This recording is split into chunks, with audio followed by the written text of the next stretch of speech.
സുഹൃത്തുക്കളെ, രണ്ടാനയുടെ സ്നേഹപ്രകടനങ്ങൾ എടുത്തെടുത്തെടുത്തെടുത്തെടുത്തെടുത്ത് എടുക്കുകയായിരുന്നു കേട്ടോ.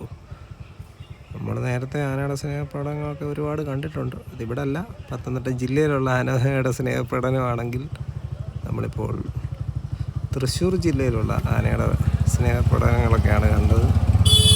അതിൽ അപ്പോൾ അവിടെ രണ്ടാനകൾ തമ്മിൽ ഭയങ്കര സ്നേഹമാണ്. അതുകൊണ്ട് കണ്ടില്ല, ഞാൻ ക്യാമറയിലൊക്കെ ഒരുപാട് എടുത്തു. അപ്പോൾ ആശാന്മാർ രണ്ടും കൂടെ പനത്തോട്ടത്തിനകത്ത് എനിക്ക് നോക്കട്ടെ, നല്ല ക്ലിയർ വിഷ്വൽസ് എവിടെയെങ്കിലും കിട്ടുമോ നോക്കട്ടെ. അവിടെ മാറി നോക്കട്ടെ. അടിപൊളി, ഒരുപാട് എടുത്തു കേട്ടോ, സൂപ്പർ സീന്. ഈ അടുത്തിടയിൽ പിന്നെ ഏരാറ്റുമുഖം ഗണപതിയും മറ്റേ ചരിഞ്ഞുപോയ ആനയുണ്ടല്ലോ, പിന്നെ നെറ്റിക്ക് പരിക്കേറ്റ ആന, അത് രണ്ടും കൂടെ കെട്ടിപ്പിടിച്ച് നിൽക്കുന്ന വിഷ്വൽസൊക്കെ ഭയങ്കര വൈറലായിരുന്നല്ലേ. അതേപോലൊക്കെയുള്ള സീനുകൾ ഇപ്പം എനിക്കിഷ്ടം പോലെ കിട്ടി. ആനകൾ തമ്മിലുള്ള കെട്ടിപ്പിടുത്തവും നമുക്ക് പല സ്ഥലങ്ങളിലെ ആനകളുടെ കെട്ടിപ്പിടുത്തം കിട്ടിയിട്ടുണ്ട്. ഇവിടെ ഇപ്പം ഒരുപാട് സ്നേഹപ്രകടനങ്ങളൊക്കെ ക്യാമറയിൽ പകർത്താൻ പറ്റി.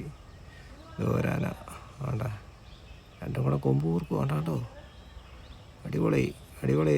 പോരട്ടെ പോരട്ടെ പോരട്ടെ. അടിപൊളി അടിപൊളി അടിപൊളി. ഓ, ക്യാമറ എടുത്ത് സെറ്റ് ചെയ്യട്ടെ കേട്ടോ. മനോഹരമായ ഒരു കാഴ്ച. പശു റോഡിൽ കൂടെ നടക്കുന്നുണ്ടോ? അടിപൊളി. ഇഷ്ടം പോലെ പശുക്കൾ റോഡിൽ കൂടെ നടക്കുന്നുണ്ട്. ക്രാവാ കേട്ടോ, പശുവല്ല. ഒരുപാടുണ്ട് കേട്ടോ. ആനയുണ്ടോ കേട്ടോ? ആനകളൊന്നും ഇപ്പം പോയില്ല, നേരത്തെ കയറി പോയായിരുന്നു. ആ, ഓക്കെ ഓക്കെ ഓക്കെ. ക്രാവുണ്ടോ? അടിപൊളി. എന്തൊരു ഗ്രാമക്കാഴ്ച ചെയ്ത്. ഇവിടെ പശുക്കളും കിടാവുകളും റോഡിൽ കൂടി നടക്കുന്ന ഒരു കാഴ്ചയാണ് നിങ്ങളിപ്പോൾ കണ്ടുകൊണ്ടിരിക്കുന്നത്.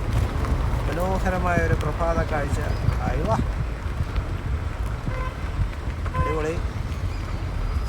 ആനകളെ തപ്പി വന്നപ്പോൾ പശുവിനെ കിട്ടി. പശു നോക്കി പശു. ചേട്ടന്മാരോടൊക്കെ ചോദിക്കാം ആനയുണ്ടോ.